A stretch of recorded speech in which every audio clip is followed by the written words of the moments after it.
Welcome to the Caregivers Coaching Corner. This is part 2 of our series on the caregiver emotional roller coaster ride. And we're going to focus specifically in this video on anger, that emotion that we're not supposed to feel and nobody ever really talks about. Well, first of all, you're definitely not alone if you're feeling angry, and you're definitely not broken. Let's face it. Anger is a normal emotion. We all feel it. And it's a human response, I found, to certainly chronic stress, lack of support, sleep deprivation, and grief. And when we feel that anger, I know the guilt can sometimes come hand in hand with it. With my husband, who's living with dementia, early on, when he was hiding his valuables all over the house and then forgetting where he had put his glasses, his keys, his wallet. And I was spending hours every day trying to find them. I mean, I even put air tags into a little bag where he kept his valuables. I put one in his wallet. I put one on his keys, but I could never get the sound loud enough for me to hear it as I was running around through the house trying to play, the tone to find, for the air tags to go off. And he kept finding new hiding places every day. I mean, our house isn't that big. I'm like, how is this happening? So I was tired, I was scared, I was confused, and it came out as anger. And I look back on it now and I feel some regret, but I've dropped the bags of guilt about my anger. And I have found, at least for me, that anger is often grief in disguise. I mean, when I realized that it wasn't that Ben, wouldn't stop doing what he was doing, it was that he couldn't. And when I realized the intensity of what he was living and how our lives were going to change, how they already had changed, of course, the grief was very present and very real. But grief to me is almost scarier to feel because it represents loss. And that's scary for any of us. So for me, the grief would oftentimes be hidden by anger. So I think, in truth, I was afraid of my anger as well, but I was more afraid of the grief. But if you've been raised, for instance, to suppress or fear your anger, you're probably going to push it down. And that, I know, is not a good idea, because repressed anger can turn into resentment or depression. And we don't need that as caregivers. We need to stay as lighthearted and healthy, both emotionally, physically, and mentally as possible. So I'm going to share some of the coping mechanisms that I've used to deal with anger, and I trust that you'll share your coping mechanisms in the comments, or at least let me know if any of these have been helpful. One of the first things that I do is something called tapping, or the emotional freedom technique. It's a very gentle technique. I have shared some videos where I've gone into some more depth, because you can actually take it to quite a deep level as you're releasing perhaps different emotional patterns. But it's a very simple process, and you really can't get it wrong.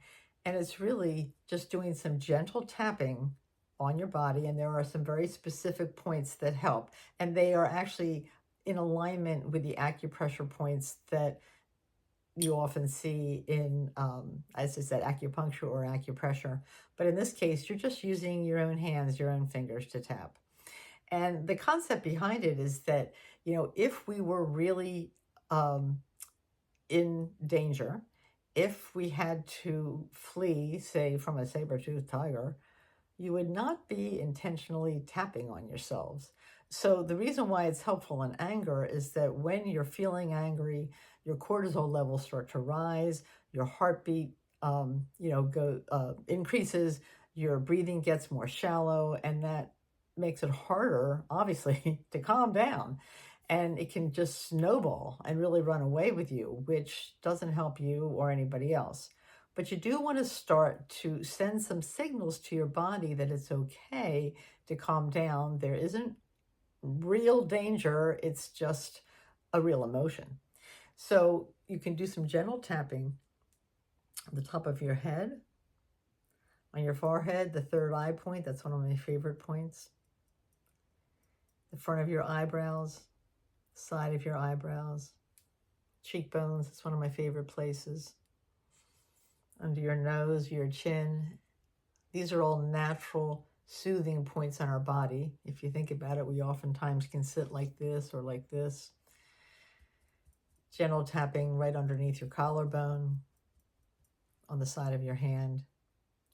And if you just gently start to tap, it'll send a signal to your body that it's okay to start to calm down. So the thing I like about tapping is you can do it anywhere, any place, anytime, and it will help you. Now, sometimes the anger will roll over me and it will be so intense that the tapping might keep me from an outburst, but it's not enough. And I oftentimes need a physical release. And one of the things that I really love to do is incredibly satisfying is to take ice cubes and to go outside and smash them on the driveway. And I've done this like in every kind of weather. I take a bowl, we have an ice maker, it's nice, I got those ice cubes ready to go, and I go out and I'm like, pow! The ice cube splinters in all directions. And of course, the evidence melts and you don't hurt anything. And so it's so good for me to just get that physical release out of my body. And sometimes I'll, if I can, I will actually yell out loud at the same time, and that's for the incontinence, boom, and that's for all my fears about finances, boom, and that's for the fact that I haven't gotten any sleep in 2 weeks, boom. So an incredibly satisfying release. There are other, of course, physical releases that you can take. You just want to find a safe outlet. You can slam a pillow. I have screamed in the car. You can take a rage walk, around the block. So those are just, a couple things, but really letting it out physically is a very real and very helpful thing to do when the emotions have built up and they're coming out like anger. So you've got the tapping or the physical release, whichever one comes first. If you can do the physical release first, that's great. The other one is what I call the 90-second rule. Neuroscience has actually shown that an emotion only lasts 90 seconds if we don't feed it with thoughts. So sometimes if you can just breathe through it and let the wave pass, then you're much better able to choose your next step, which might be tapping and it might be screaming, but at least you're coming from choice, which is a response versus a reaction. Because I know when I'm in a reactive mode, I could say or do things that I really don't mean, and then I do regret it. So see if, 90 seconds can seem like a really long time when you're angry, but just breathing through it can help your system to calm down. And lastly, write a letter to your anger when you have a quiet moment. Let it say what it wants to say. No filter. And you don't have to send it. You can just burn it, tear it up, or save it for reflection. So I hope some of these ideas have been helpful. Let me know. Come on back to this video and put in the comments if you give something a try.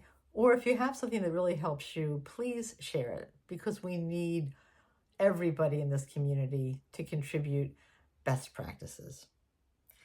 And please just remember, you want to ask your anger, what's it trying to protect? What do you need that you're not getting? Let it speak to you. Let it give you a message. And remember, It's not a flaw, it's a flag, it's a signal. And when we respond to it with compassion, not shame, we begin to heal. So thanks for watching this part 2 in this series. We're going to move on in the next video to resentment. One of my favorites. Stay tuned.